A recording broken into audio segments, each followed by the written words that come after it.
बीच आपको बता दें कि कर्नाटक विधानसभा चुनाव में लगातार कांग्रेस पार्टी आगे बढ़ती दिख रही है, बढ़त बढ़ाती दिख रही है और इसी को लेकर कांग्रेस के कार्यकर्ताओं में, कांग्रेस के नेताओं में उत्साह देखने को मिल रहा है। कांग्रेस के पार्टी कार्यालय जो ऑफिस है वहां पर जश्न का माहौल है। तस्वीरें भी हम आपको दिखा रहे हैं, दिल्ली के कांग्रेस दफ्तर से ये तस्वीर आपको दिखा रहे हैं जहां पर जश्न का माहौल देखने को मिल रहा है और साथ ही साथ लोग आतिशबाजी भी करते नजर आ रहे हैं, नाचते गाते ढोल नगाड़े बजाते नजर आ रहे हैं। लगातार कर्नाटक विधानसभा चुनाव में कांग्रेस बढ़त बनाती नजर आ रही है। 115 सीटों पर कांग्रेस आगे बढ़ती नजर आ रही है। वही अगर बीजेपी की बात की जाए तो बीजेपी 75 सीटों पर आगे चल रही है, जेडीएस 27 पर आगे चल रही है और ये तमाम हम आपको नतीजा आप तक पहुंचा रहे हैं, पल पल का अपडेट्स आप तक पहुंचा रहे हैं।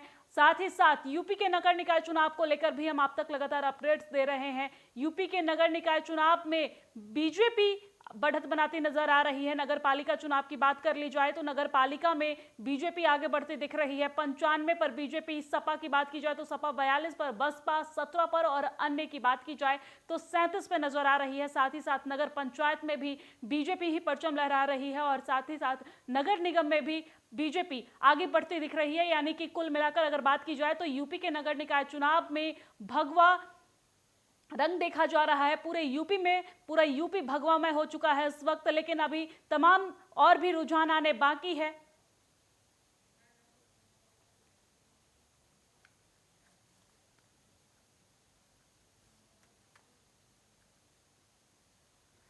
और इसी पर विस्तार से जानकारी देने के लिए हमारे संवाददाता कृष्णा सोनकर हमारे साथ जुड़ गए हैं, साथ ही साथ ईशा भी हमारे साथ जुड़ गई हैं। कृष्णा, आपके पास क्या कुछ अपडेट है मतगणना को लेकर?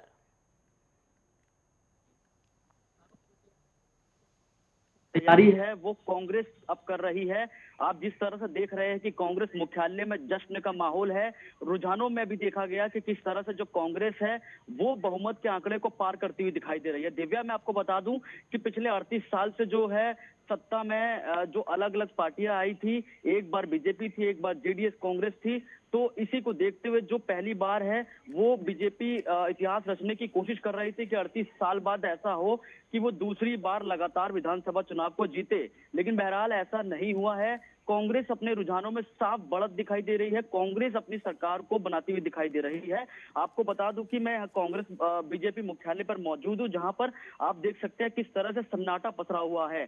आपको बता दूं कि इससे पहले जो कांग्रेस बीजेपी में जब जश्न का माहौल बनाया गया था पहले से ही कि जीत यहां पर होगी, लेकिन यहां पर सब कुछ शांत दिखाई दे रहा है। और इससे पहले जब रिजल्ट जब आता है, रिजल्ट आने से पहले ही एक दिन पहले ही जीत की खुशियां और तमाम जो पार्टी है वो शुरू हो जाती है। लेकिन अब यहाँ पर आप साफ देख सकते हैं कि सन्नाटा पसरा हुआ है।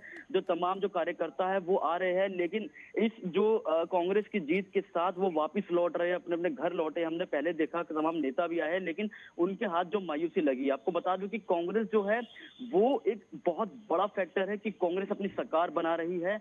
और जिस तरह से भारत जोड़ो यात्रा करी थी राहुल गांधी ने, वो एक नए कहीं ना कहीं सफल दिखाई दे रहा है। आपको बता दूं कि आने वाला समय जो है लोकसभा चुनाव का है और बड़ी जीत अब वो कांग्रेस देख रही है, क्योंकि यहाँ पर इनको जीत हासिल हो चुकी है।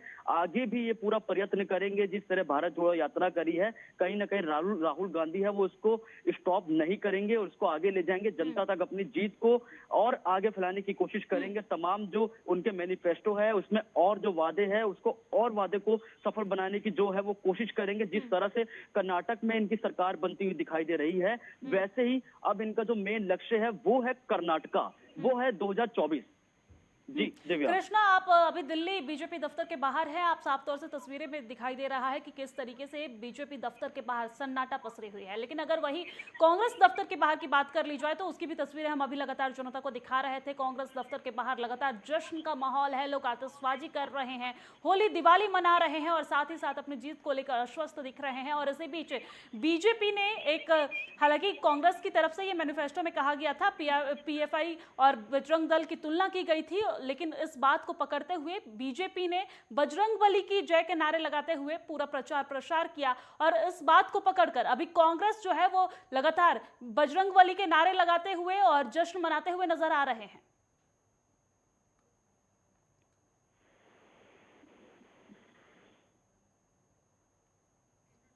कृष्णा। मैं आपको बता दूं, जिस तरह से जो ये चुनाव में मेन लक्ष्य रखा जाता है भारतीय जनता पार्टी की तरफ से, जो बजरंग बली की जो गूंज थी, बजरंग बली के जो नारे थे, उसको लेकर आगे बढ़ रहे थे, तो कहीं ना कहीं जो कांग्रेस के नेता है पवन खेड़ा, उन्होंने भी बोला है कि इनके पास उल्टा पड़ गया है, क्योंकि ये लोग सिर्फ बजरंग बली का ही जो मेन था, जो लक्ष्य था, उसको लेकर चल रहे थे, और जो मेन कांग्रेस थी वो विकास के रास्ते पर चल रही। तो कहीं ना कहीं विकास का रास्ता वो जीता।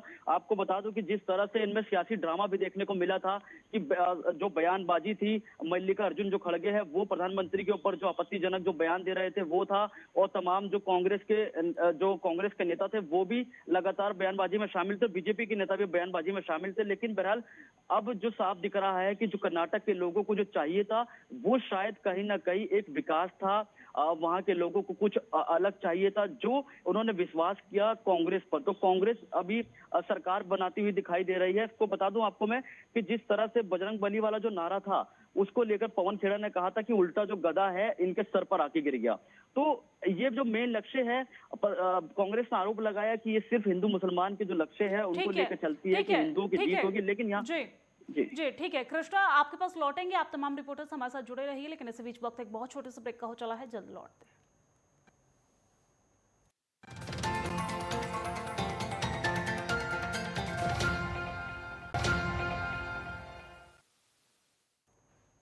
ब्रेक के बाद स्वागत है आप सभी का। आपको बता दें कि आज का दिन काफी अहम है, क्योंकि आज कर्नाटक विधानसभा चुनाव का भी नतीजा आना है और साथ ही साथ यूपी के नगर निकाय चुनाव का भी नतीजा आना है। लगातार मतदान जारी है, पल पल का अपडेट्स हम आप तक पहुंचा रहे हैं। और कर्नाटक में कांग्रेस पार्टी बढ़त बनाती नजर आ रही है, वहीं यूपी के नगर निकाय चुनाव में बीजेपी परचम लहराती नजर आ रही है।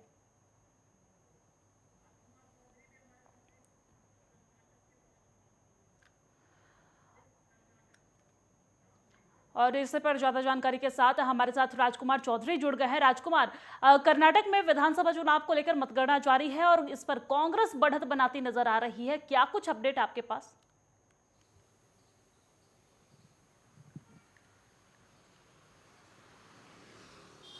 तो 17 सीटों पर इस समय कांग्रेस जो है बढ़त बना चुकी है। 69 सीटों पे भारतीय जनता पार्टी, 26 सीटों पर जनता दल एस, और उसके अलावा 5 ऐसे प्रत्याशी हैं जो निर्दलीय हैं, लेकिन वो भी कहीं ना कहीं रेस में हैं। देखना दिलचस्प होगा कि ये ऊंट किस करवट बैठता है, लेकिन एक बात जरूर तय है कि कहीं ना कहीं कांग्रेस अब आगे बढ़ती हुई दिख रही है। और इसी बीच एक अपडेट ये मिला है कि शिमला में जाकू जो मंदिर है, हनुमान जी का एक बहुत प्राचीन मंदिर है, उसमें प्रियंका गांधी पहुंची हैं और उन्होंने वहाँ पे पूजा अर्चना की है, क्योंकि जिस तरीके से बजरंग दल और बजरंग बली को इस चुनाव में मुद्दा बनाया गया, उसमें स्वाभाविक तौर पर जनता जनार्दन हुई है। 74% मतदान हुआ और जनता अपना जनादेश दिखते हुए दिख रही है। लोकतंत्र में जनता जनार्दन है और किस करवट ऊँट बैठेगा ये स्पष्ट बहुमत शाम तक हो जाएगा क्लियर।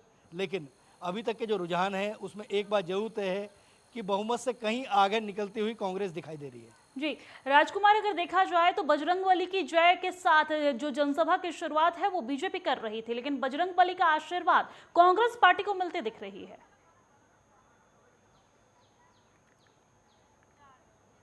देखिए, ये तो ज्या पर कृपा राम की होई तापई कृपा करही सब कोई, ये प्रभु हैं और उनके बारे में कभी कोई टिप्पणी नहीं करनी चाहिए। लेकिन इस चुनाव में जिस तरीके से मुद्दा बनाया, जनता ने उसको बहुत गंभीरता से लिया और एक चीज़ को देखा, क्योंकि कहीं ना कहीं बजरंग दल को एक सशक्त और एक हिंदूवादी संगठन के तौर पे जाना जाता है। कांग्रेस ने एक टॉस किया और उन्होंने एक स्पष्ट जनादेश देने का प्रयास किया कि अगर हमारी सरकार आती है तो हम बजरंग दल को बैन करेंगे। इसको वहीं भारतीय जनता पार्टी के रणनीतिकारों ने उसको बजरंग बली से जोड़कर देखा, लेकिन जनता ने कहीं ना कहीं अपना जो मैंडेट है वो जनता इन बयानों में नहीं फंसी और उसने बिल्कुल स्पष्ट तौर पर जो काम थे, जो उन्हें लगी कि संभावना कहाँ पे अच्छी हो सकती है, कर्नाटक का विकास कैसे हो सकता है, क्योंकि कर्नाटक पर्यटन की दृष्टि से भी बहुत महत्वपूर्ण है। येदियुरप्पा कहीं ना कहीं इसमें जो भारतीय जनता पार्टी हारती हुई दिख रही है, इसमें भारतीय जनता पार्टी की अंदरूनी कलह भी दिखेगी। और अगर कर्नाटक के इतिहास को हम उठा के देखें तो जो 5 साल का कार्यकाल गया है वो पूरा 5 साल का कार्यकाल हुआ है। येदियुरप्पा को जिस तरीके साइडलाइन किया गया, तो येदियुरप्पा बहुत लंबे समय तक वहाँ पे, क्योंकि अगर ठीक है राजकुमार, लौटेंगे आपके पास, लेकिन हमारे साथ लगातार चंडीगढ़ से लाइव ईशा ठाकुर जुड़ी है। ईशा से जान लेते हैं, जालंधर में भी उपचुनाव है। ईशा, क्या कुछ अपडेट जालंधर से? जी बिल्कुल दिव्या, देखिए जिस तरीके से कर्नाटक में नज़र तो टिकी हुई है सभी की और कहीं ना कहीं स्पष्ट और बहुमत की तरफ कांग्रेस बढ़ चुकी है, लेकिन यहाँ पर अगर जालंधर लोकसभा उपचुनाव की बात करें, जो परंपरागत सीट मानी जाती थी कांग्रेस का जो गढ़ है जालंधर, वहाँ पर कहीं ना कहीं कांग्रेस पिछड़ती हुई नजर आ रही है। आम आदमी पार्टी और कांग्रेस में इस वक्त टक्कर जरूर चल रही है, लेकिन आम आदमी पार्टी के उम्मीदवार सुशील कुमार रिंकू बढ़त बनाए हुए हैं, 40,000 वोट्स की वो बढ़त बनाए हुए हैं और इससे स्पष्ट हो जाता है कि आम आदमी पार्टी ये सीट जीत चुकी है। महज अब एक औपचारिकता ही बाकी रह चुकी है और चुनाव आयोग की तरफ से इसकी घोषणा की जाएगी, लेकिन कह सकते हैं कि जो परंपरागत सीट है जहां पर आम आदमी पार्टी पहली बार जालंधर लोकसभा उपचुनाव लड़ने जा रही थी, तो वहीं कांग्रेस का ये गढ़ माना जाता था, वहां पर कांग्रेस को मुंह की खानी पड़ी है।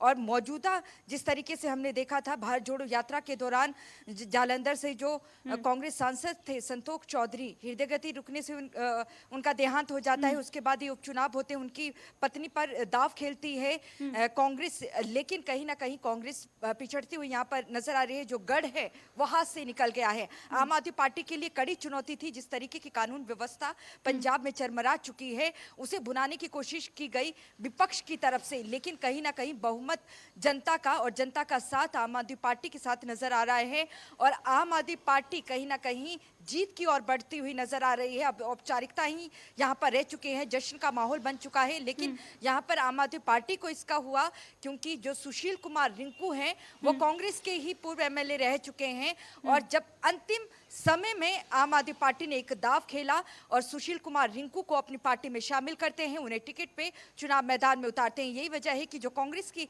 आधी जो वोट्स है वो कट जाती है और सीधे आम आदमी पार्टी के उम्मीदवार के हाथ के झोली में जाती है, जो कि पहले कांग्रेस ही थे। तो ऐसे में देखिए भारतीय जनता पार्टी की अगर बात करें, जो कि पहली बार अकेली यहाँ पर चुनाव मैदान में उतरी थी, उनके लिए बड़ी अच्छी बात नहीं है। जिस तरीके से कर्नाटक से कहीं ना कहीं चिंता की खबरें सामने आ रही है, वही खबरें अब पंजाब से भी आ रही है। तीसरे नंबर पर जो बीजेपी के उम्मीदवार हैं इंदर इकबाल अटवाल वो चल रहे हैं। शिरोमणि अकाली दल बसपा की अगर बात करें वो चौथे नंबर पर है। अब औपचारिकता ही महज रह चुकी है और दोहरी खुशी कह सकते हैं आम आदमी पार्टी के लिए, जहां एक तरफ जालंधर लोकसभा उपचुनाव वो जीतने वाले हैं, दूसरी तरफ आम आदमी पार्टी का जो जश्न है वो दिल्ली में देखा जा सकता है कपूरथला हाउस में, जहां आम आदमी पार्टी के तमाम नेता मौजूद हैं और राघव चड्ढा जो कि पंजाब से राज्यसभा सांसद है, परिणीति चोपड़ा के साथ थोड़ी देर में सगाई करने वाले हैं, तमाम नेता वहां पर मौजूद है, वहां जश्न का माहौल है और जालंधर में भी जश्न मनाया जा रहा है। जी ठीक है, लौटेंगे आपके पास, लेकिन हमारे साथ नगर निकाय चुनाव को लेकर भी हम लगातार अपडेट जनता तक पहुंचा रहे हैं और इसी बीच मुजफ्फरनगर से हमारे साथ हमारे संवाददाता पंकज बालिया जुड़ गए हैं। पंकज, मुजफ्फरनगर में इस वक्त किस तरह की तस्वीरें देखने को मिल रही है? 8 बजे से ही मतगणना शुरू हो गई थी और अभी जो है यहाँ पर जो 10 निकाय चुनाव की जो सीटें हैं उन पर यहाँ पर रिजल्ट आना है, जिसमें से अभी 4 नगर पंचायतों का जो पहला राउंड है उसका रुझान आ चुका है। शाहपुर से बीजेपी आगे चल रही है और बुढ़ाना से बीजेपी आगे चल रही है।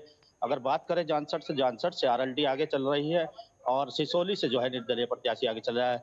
दिव्या बात वो मुजफ्फरनगर नगर पालिका करें तो अभी पहला राउंड का रुझान अभी तक नहीं आ पाया है और न ही खतौली का पहला राउंड का रुझान अभी तक आ पाया दिव्या। और अगर बात करें यहाँ पर लगातार अगर 2 दशकों की हम बात करें तो लगातार 2 दशकों से यहाँ पर कांग्रेस जो है वो लगातार नगर पालिका में जीतती हुई आई है। और खतौली की अगर बात करें तो खतौली से एक बार बीजेपी और उसके बाद निर्दलीय प्रत्याशी यहाँ से जीता था दिव्या।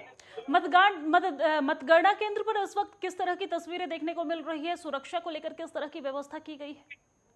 देखिए दिव्या, मतगणना की अगर सुरक्षा की बात की जाए तो सुरक्षा में जो है काफी फोर्स यहाँ पर लगाया गया है और वीडियोग्राफी से जो है यहाँ पर निगरानी जो है मतगणना की जा रही है। ठीक है, हमारे साथ राजकुमार चौधरी भी लगातार जुड़े हुए हैं। राजकुमार, इस वक्त कर्नाटक विधानसभा चुनाव की अगर बात कर ले तो कर्नाटक विधानसभा चुनाव में लगातार कांग्रेस पार्टी बढ़त बनाती नजर आ रही है और इसी को लेकर दिल्ली की जो कांग्रेस दफ्तर है वहां पे भी जश्न का माहौल देखने को मिल रहा है। राजकुमार, दिव्या, जीत जो होती है, जीत को पचाना बड़ा मुश्किल होता है। जीत को पचाना बड़ा मुश्किल होता है और जीत, क्योंकि जिन हालात और परिस्थितियों से इस समय कांग्रेस जूझ रही है उसके लिए कर्नाटक को जीतना कहीं ना कहीं करो और मरो की स्थिति में था। ये जो स्थिति है पूरी साख दाव पे लगी हुई। आप देखिए कि राहुल गांधी की सदस्यता समाप्त हो गई है वो मेंबर ऑफ पार्लियामेंट नहीं है, उनसे मकान खाली करा लिया गया है, तमाम तरह की इन्वेस्टिगेशन चल रही है, वो जमानत पर हैं। कांग्रेस अपने तरीके से, जिस तरीके से राजस्थान की बात करें, राजस्थान में अंतर्कलह सामने है। ऐसी स्थिति में यदि कांग्रेस कर्नाटक को भी अगर लूज़ कर जाती तो स्वाभाविक तौर पर कांग्रेस के लिए 2024 का जो लोकसभा का चुनाव है उसको लड़ना बड़ा मुश्किल होता। लोग छोड़ के चले जाते हैं, क्योंकि जब जीत होती है, आज आप देखिएगा कि आने वाला समय बताएगा कि जब जीत का जश्न होगा, ये जो जीत का सहरा है, ठीक है, ये राजकुमार जीत का सहरा किसके सर बंधेगा, होने की वजह से हम ये तो आपको देखना यहीं पे रोक दिलचस्प रहे होगा। हैं, लेकिन आप लोग नजर बनाए रखिएगा, तमाम अपडेट्स हम आपसे लेते रहेंगे और जनता तक पहुंचाते रहेंगे। शुक्रिया आप तमाम लोगों का, तमाम रिपोर्टर्स का, तमाम जानकारी साझा करने के लिए। और